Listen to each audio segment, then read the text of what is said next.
C Joseph Vijay எனும் நான்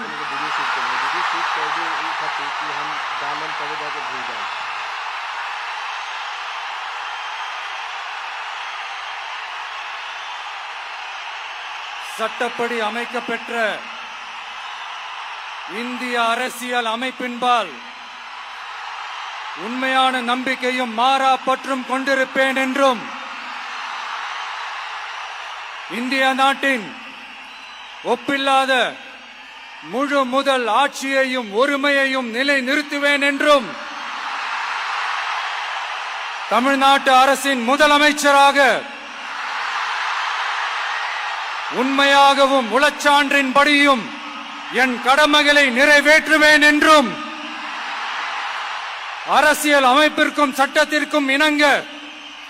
அச்சமும் ஒருதலை சார்பும் இன்றி விருப்பு வெறுப்பை விலக்கி பலதரப்பட்ட மக்கள் அனைவருக்கும் நேர்மையானதை செய்வேன் என்றும்